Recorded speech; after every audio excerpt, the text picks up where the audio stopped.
So I just started watching One Piece for the first time. I've been doing a watch along on my TikTok where I'm reviewing each arc in different parts. You can follow my TikTok like over here or something. And I just finished watching the East Blue Saga, and me being a first time One Piece watcher, I'd figure I'd give my thoughts. So this is my One Piece East Blue Saga review. If I'm honest, I really had no intentions of watching One Piece, at least right now. I was gonna wait until it was finished, and I was considering watching Bleach, but then I just decided to watch One Piece instead. I figured I might like the pirate theme a little bit more, and maybe I'll just get to Bleach later on. And man, I'm glad I started One Piece, because I can't lie, I love this show. It's crazy because at first I didn't really understand how an anime about pirates could go on for so long. How much is their story really to tell? But I completely underestimated the show. So before we get into praising One Piece and going off about the things I like about it, there's one thing that I didn't really like at first, but I do understand it more now. And I will say, having finished East Blue so far, the first few arcs that start off feel really weird. They feel really closed off and really small and tiny, which is a huge contrast to what One Piece actually is. It's this massive world with all these different characters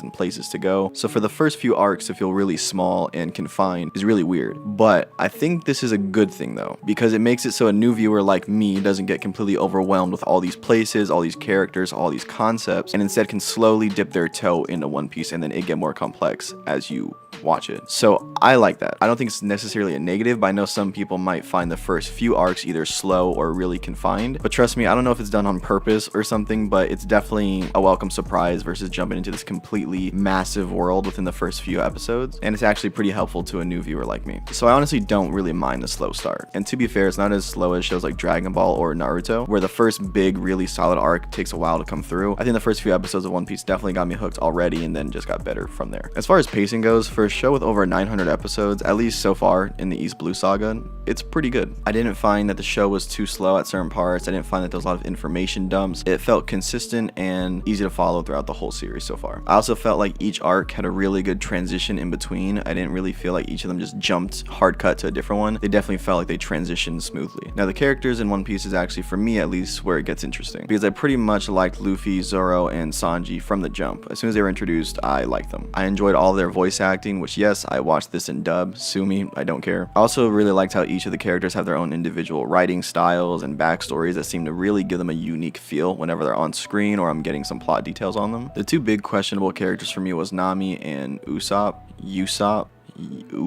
I don't know. Every time I say his name on TikTok, someone always says I'm wrong, so I don't know which version or which way is the right way. I think both ways are the right way. I don't know. I'm just gonna say Usopp for now on. So at first I really didn't like Nami that much. I honestly thought she was pretty boring, and I was scared there was gonna be like another Sakura issue where just not that much character depth within her, and she seemed really shallow at first until Arlong Park. Arlong Park really made me feel for her and understand her character so much more. I'm really excited because she, along with Sanji, are really the only characters that have a whole arc dedicated to their backstory so far. So I'm excited to see what happens next with her family, and maybe we go back to Arlong Park or something like that. As far as Usopp, my main issue with him is I just found him really unnecessary. I feel like every anime has a group of characters, and obviously within that group there's going to be a few characters that are just somewhat weaker than the other ones. You obviously have to have weaker characters pull up to make these stronger characters stand out even more, which is fine, I understand that. But he just felt so just like, why is he here? I don't know. I will say though, by the end of East Blue, he has grown on me quite a bit. I do find him funny and a little bit at least charismatic, which is fun. I do like his crazy antics with Luffy so far, and I'm not really trying to hate on him. I just felt like he took a little bit of growing for me to get him to like him. Outside of those two, there's really no characters I extremely disliked or didn't like at all. Each villain was also somewhat interesting and had a cool concept around them, but by far my favorite is Buggy, hands down. I really like his design. His whole clown aesthetic is fun for me. I don't know, it's really colorful. I also love his devil fruit power just because it's so weird and has a lot of different concepts that I think it could be useful for. So I'm interested to see more with Buggy, what happens with him. With that said, since the East Blue Saga can be broken up into smaller arcs, I feel like we should probably rank each arc just to give my definitive list on which arc I think is best, worst, and whatever. Now, to be fair, I actually don't think there's any definitively bad arcs in this series. There's no arc that I was like, thank God this shit's over. There was really no bad moment, so far at least, in East Blue for me. So just because an arc is at the bottom or the lowest doesn't mean it was horrible and just like god awful. It just means that it was the worst in the group, which is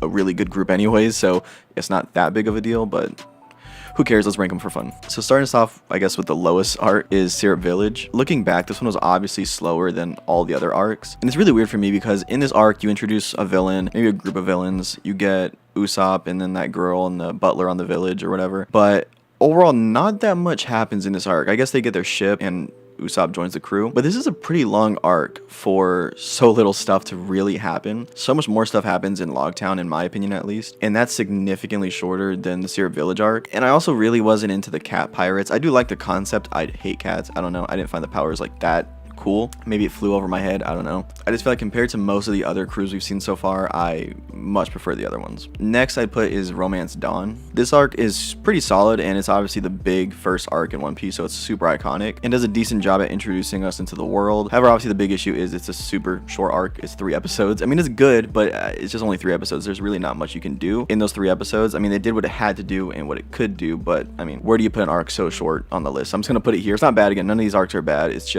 a good arc. It's a fine, good arc. After Romance Dawn, I'd say Orange Town is next. We also get the introduction of Buggy, and a lot more Devil Fruit information gets dropped in this arc also. We get some great backstory on Shanks and Buggy too, so that's really cool. More world developing. Now, after those arcs, it kind of becomes hard to decide. They all kind of tie up for me in different ways. So keep that in mind. These last few arcs, honestly, could probably all be interchanged. We'll go Logtown and Bartier or Baratier, whatever arc.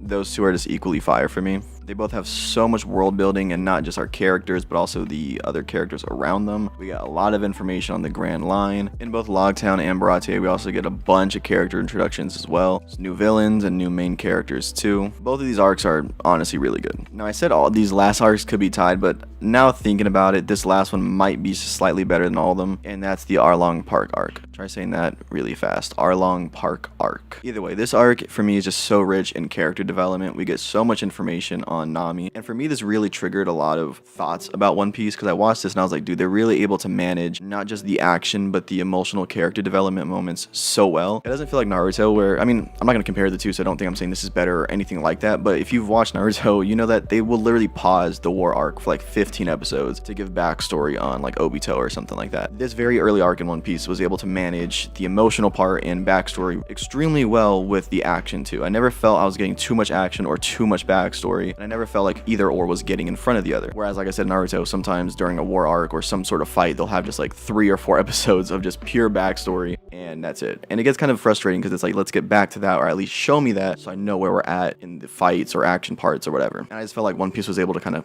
hold that together, if that makes any sense. So again, I have to say this again, just don't flame me. I did not say One Piece is better than Naruto. I don't know yet. Maybe I'll do a comparison once I finish One Piece. I'm just making a small comparison, that's it. And either way, this is my rankings here for all the East Blue Saga arcs. Let me know what your guys' rankings are in the comments. I'd be interested to know what your guys' favorite and least favorite arcs are, so comment below. Overall, I thoroughly enjoyed East Blue, and I'm honestly really starting to love One Piece too. I'm so excited to keep watching the show and continue my journey of One Piece as well. I know I'm still early on in One Piece, but that's good because that means more videos for you guys, so make sure you guys subscribe here and then also follow my TikTok up there. Like I said, I do a lot of watch along stuff, so once I finish an arc on One Piece, I'll usually post a video there just reviewing the arc and whatnot. I probably will only do saga reviews here on YouTube just because they're a little bit longer, they're a little bit more information to talk about, so they're just better suited to YouTube than TikTok, and I'll just keep the shorter arc reviews on TikTok. So if you want to know more about my opinions and follow along with me more in depth, then TikTok's the best way to do that. Either way, thanks for watching. I appreciate your time watching this whole video. It means a lot to me, and subscribe for more videos.